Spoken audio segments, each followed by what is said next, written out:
দক্ষিণ Africa cricket দলের গায়ে যে বদনামটা রয়েছে, সেই বদনাম কোনো মতেই কাটাতে পারল না দক্ষিণ আফ্রিকা। লড়াইটা অনেকদিন থেকে চলছে। শুধু যদি দেখি দক্ষিণ আফ্রিকার ভাগ্য খারাপ, সেটা ছিল 1992 সালে ওয়ানডে বিশ্বকাপে। কিন্তু তারপর দক্ষিণ আফ্রিকা বারবার কিন্তু ব্যর্থ হয়েছে নিজেদের ভুলে।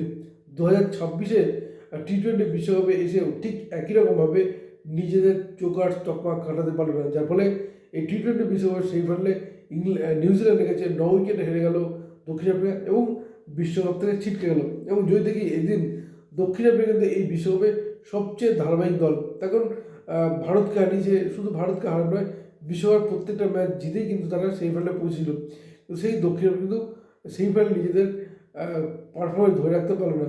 এবং তার জন্য অবশ্যই ব্যাটিং বোলিং তো রয়েছেই, ফিল্ডিংটাও অনেকটা দায়ী, কারণ বেশ কিছু ক্যাচ বলেছে এবং প্রচুর বল মিস করেছে, যার ফলে কিন্তু আর সম্ভব নেই। এবং এই ম্যাচে দক্ষিণ আফ্রিকা প্রথম ব্যাট করতে নামে এবং নির্ধারিত 20 ওভারে 8 উইকেট হারিয়ে তোলে 169 রান। এবং এইডেন মার্ক্রাম খুব বাজে ইনিংস খেলেন, দুর্দান্ত ফর্মে ছিলেন, প্রায় ম্যাচেই রান করছিলেন এবং তিনি আজ করেন 20 বলে 18 রান, যেগুলো মার্ক্রাম সুলভ নয়।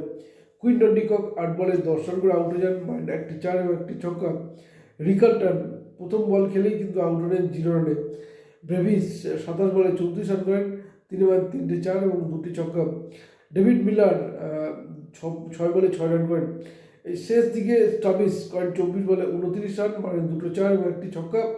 এবং মার্কো জনসন এবং তার যে 30 বলে 55 রানের ইনিংস, 2টো 4 এবং 5টা ছক্কা। এই মার্কো জনসনের লড়াকু ইনিংসে কিন্তু দক্ষিণ আফ্রিকা পৌঁছে যায় 8 উইকেট হারিয়ে 169 রানে।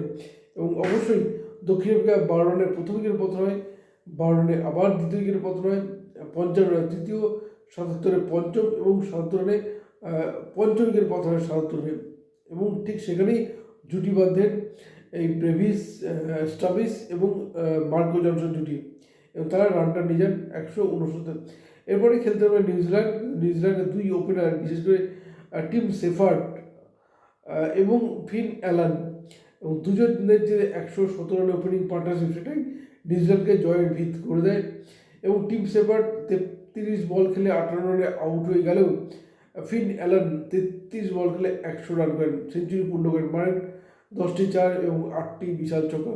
অন্যদিকে অপরাজিত থাকেন রচিন রবীন্দ্র, 11 বল খেলে 13 রানে অপরাজিত থাকেন, যার ফলে মাত্র 12 ওভার 5 বলে 173 রান তুলে ফেলে নিউজিল্যান্ড, যার ফলে দক্ষিণ আফ্রিকা খুব সহজে হারিয়ে কিন্তু ফাইনালে পৌঁছে গেল নিউজিল্যান্ড। এখন দেখার বিষয় ফাইনালে নিউজিল্যান্ড কতটা ভালো মেলে ধরতে পারে।